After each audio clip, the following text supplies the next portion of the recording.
அஸ்ஸலாமு அலைக்கும். இன்னைக்கு நம்ம ஹஸ்ரா கிரியேஷன்ல பண்ண போகிறது காயல்பட்டினம் தம்படை. இந்த காயல் பண்ண தம்படைய 3 ஸ்டெப்பா பண்ணணும். 2 மீடியம் சைஸ் தேங்காவை துருகி எடுத்துக்கலாம். அதை ஒரு மிக்ஸி ஜாரில் சேர்த்து அதில் காய்ச்சி ஆற வச்ச 2 டேபிள் ஸ்பூன் பாலை சேர்த்து அரைச்சிக்கலாம். பால் சேர்த்து அரைக்கிறதுனால தம்மனை கெட்டு போகணும்னு பயப்பட வேணாம். 1/2 லிட்டர் பாலை 1/4 லிட்டர் பால் வர வரைக்கும் வத்த காய்ச்சி சேர்த்துக்கோங்க. திருக தெரியாதவங்க தேங்காயை குட்டி குட்டியாக கட் பண்ணி மிக்ஸி ஜாரில் சேர்த்து 2 டைம்ஸ் பல்ஸ் பண்ணினா திருகின மாதிரி ஆகிடும். அதில் 2 டேபிள் ஸ்பூன் அளவு பால் சேர்த்து அரைச்சிங்க. நிறைய பால் சேர்த்து அரைக்க வேணாம். 2 டேபிள் ஸ்பூன் பால் போதுமானதாக இருக்கும். நான் ஒரு ஸ்ட்ரைனரில் மாற்றிக்கிறேன். உங்களால் முடிஞ்சால் கையாலே பிழிஞ்சு விடுங்க. உங்களுக்கு பிழிய கஷ்டமாக இருந்துச்சுன்னா ஒரு துணியில் சேர்த்து கூட பிழிஞ்சுக்கலாம். காயல் பண்ண தம்மடைக்கு பால் சேர்த்து அரைக்க மாட்டாங்க. ஆனால் சேர்த்து அரைக்கும் போது பால் பிழிய கொஞ்சம் ஈஸியாக இருக்கும். எனக்கு 1.5 கப் திக்கான தேங்காய் பால் வந்திருக்கு. அதில் காய்ச்சி ஆற வச்ச பாலிலேருந்து 1/2 கப் சேர்த்துக்கிறேன்.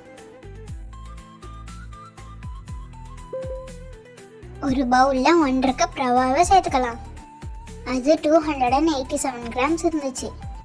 வறுத்த ரவா தான் நான் சேர்த்துருக்கேன். வறுக்காத ரவா உங்ககிட்ட இருந்துச்சுன்னா சேர்த்துக்கோங்க. அதில் 2 கப் பாலை சேர்த்து மூடி போட்டு 4 மணி நேரம் ஊற வைக்க போகிறோம்.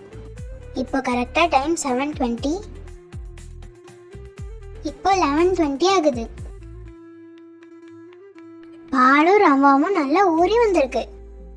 1 கப் சீனி 224 கிராம் இருக்கு. அதே கப்பால் 2 கப் சேர்த்துக்கோங்க. 448 கிராம் சீனியை நல்லா பவுடராக அரைச்சி வச்சுக்கலாம். அரைச்சி வச்சிருக்க சீனியை சேர்த்துக்கலாம். நல்லா மிக்ஸ் பண்ணி ஓவர் நைட் ஊற விடுங்க. 10லேருந்து 12 மணி நேரம் ஊற விட்டால் போதும். சீனி சேர்த்ததோட மாவு இலகி வரும். ரவை சீனி எல்லாம் நல்லா ஊறி பபிள்ஸ் வந்து இருக்கும். 12 ஏலக்காய் சீடை எடுத்துக்கலாம். சீனி பொடி பண்ணின மிக்ஸி ஜார்லேயே ஏலக்காயோட சீடி 20 பாதாம் சேர்த்து கொரப்பா அரைச்சிக்கலாம்.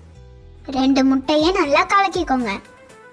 இப்போ இந்த பேட்டரில் நம்ம பீட் பண்ணி வச்சிருந்த 2 முட்டையை வடிகட்டி சேர்த்துங்க. முட்டையோட பலால நீக்கிட்டு சேர்த்துக்கோங்க. 60 கிராம் மைதா, 100 ml நெய், 200 கிராம் மில்க் மேட் சேர்த்து நல்லா கலந்து விடுங்க. அரைச்ச நட்ஸையும் சேர்த்துக்கலாம். பேட்டர் கொஞ்சம் திக்கா இருக்கு. வத்த காய்ச்சி வச்சிருந்த பால்லேருந்து 2 டேபிள் ஸ்பூன் சேர்த்துங்க. நான் காய்ச்சி வச்சிருந்த பால் கரெக்டாக இருந்துச்சு. தம்மடைக்குள்ள பேட்டர் ரெடி. நான் சேர்த்த இனிப்பு தம்மடைக்கு கரெக்டாக இருந்துச்சு. மில்க் மேட் சேர்க்கலைன்னா சீனியே அதிகமாக சேர்த்துங்க. காயல் தம்மடையை இதே போல் குட்டி குட்டி அச்சில் தான் ரெடி பண்ணுவாங்க. எல்லா அச்சிலையும் நெய் தடவி மைதா மாவில் நான் பண்ணுற மாதிரி பண்ணிங்க. அதில் 3/4 வாசி மாவு சேர்த்துங்க. சாப் பண்ணின நட்ஸையும் சேர்த்துங்க. நான் பாதாம் பிஸ்தாலாம் சேர்த்துருக்கேன். ஓவன்லையும் அடுப்புலையும் செஞ்சு காட்டியிருக்கேன். அடுப்பில் ஒரு பாத்திரத்தில் ஸ்டாண்ட் போட்டுட்டு 10 மினிட்ஸ் ப்ரீ ஹீட் பண்ணுங்க. அப்புறம் 20 to 30 மினிட்ஸ் பேக் பண்ணுங்க. ஓவனில் 180 டிகிரியில் 10 மினிட்ஸ் ப்ரீ ஹீட் பண்ணிவிட்டு 20 மினிட்ஸ் பேக் பண்ணிக்கோங்க. ஓவனில் வச்சதும் நல்லா பேக் ஆகி வந்திருக்கு. மோல்டு சும்மா திருப்பி போட்டாலே தம்மடை தனியாக வந்துடும். அடுப்பில் வச்சதும் நல்லா பேக் ஆகி வந்திருக்கு. உங்களுக்கு முருகின மாதிரி வேணும்னா இன்னொரு 5 மினிட்ஸ் எக்ஸ்ட்ராவாக பேக் பண்ணி எடுத்துங்க. பேக்கெட்டில் போட்டு வைக்கிறதுனால ஒன்றோட ஒன்று ஒட்டாமல் உடஞ்சி போகாமல் இருக்கும்.